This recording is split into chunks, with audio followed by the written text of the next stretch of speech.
എല്ലാവരും കൂടെ ഈ സ്പീഡിൽ പോകുന്നത്. മോനാണെങ്കിൽ കളിക്കാൻ പോയേക്കുക. ആ കളിക്കാൻ പോയിരുന്ന ഗ്രൗണ്ട് എപ്പോഴും വിചാരിക്കും ഒന്ന് പോയി കാണണമെന്ന്. വീടിൻ്റെ തൊട്ടടുത്ത് എന്നിട്ട് ഇതുവരെയും കാണാൻ പറ്റിയിട്ടേ ഇല്ല.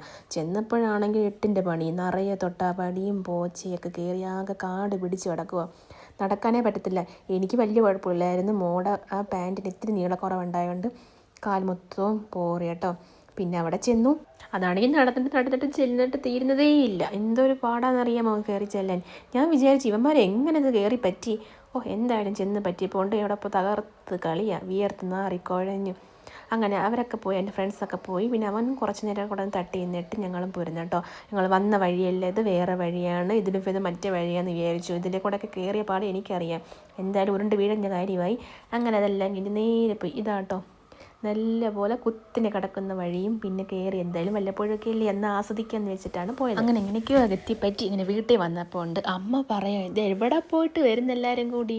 അമ്മ അറിഞ്ഞതുപോലും ഇല്ല കേട്ടോ. ഇത് ഹസ്ബൻഡിൻ്റെ വീടാട്ടോ. അങ്ങനെ പിന്നെ ഞങ്ങൾ വന്നിരുന്നു. പിന്നെ അമ്മ വിളക്കെത്തിക്കാനായിട്ടൊക്കെ പോയി. അവൻ വന്ന് റെസ്റ്റ് എടുക്കും കേട്ടോ. ഇതാണ് ഊപ്പം പുല്ലെന്ന് പറയും. ഇത് പറിച്ചെടുത്ത് കളയാൻ ഒത്തിരി സമയമെടുക്കും. ഇതെപ്പോൾ വന്നാലും ഇവിടെ കളി.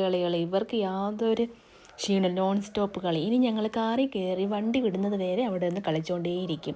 അങ്ങനെ അമ്മയ്ക്ക് ടാറ്റൊക്കെ പറഞ്ഞ് അവിടെ നിന്ന് കുറച്ച് പഴമൊക്കെ അടിച്ച് മാറ്റി അങ്ങനെ നേരെ വീട്ടിലോട്ട് പോയി. ചെന്ന പാടെ ദൈവമേ ഡോറൊക്കെ തുറന്ന് എന്തൊരു ക്ഷീണം. കളിച്ച കൊച്ചിന് ഇത്രയും ക്ഷീണമില്ല. ഞങ്ങൾക്കാണ് മൊത്തം ക്ഷീണം കണ്ടുകൊണ്ടിരുന്നത്. ഞങ്ങൾക്ക് പെട്ടെന്നൊരു നാരങ്ങയൊക്കെ അങ്ങ് കുടിക്കാമെന്ന് വിചാരിച്ചു. നാരങ്ങ വെള്ളം ഞങ്ങൾ മിക്കവാറും നാരങ്ങ ഇങ്ങനെ പിഴിയുന്നത്. നാരങ്ങ കട്ട് ചെയ്തിടുക, ഇഞ്ചി പിന്നെ പഞ്ചസാര എല്ലാം കൂടെ തട്ടിയിട്ട് അടിച്ചാണ്ട് ഇങ്ങനെ കുടിക്കും, ഐസൊക്കെ ഇട്ടിട്ട്.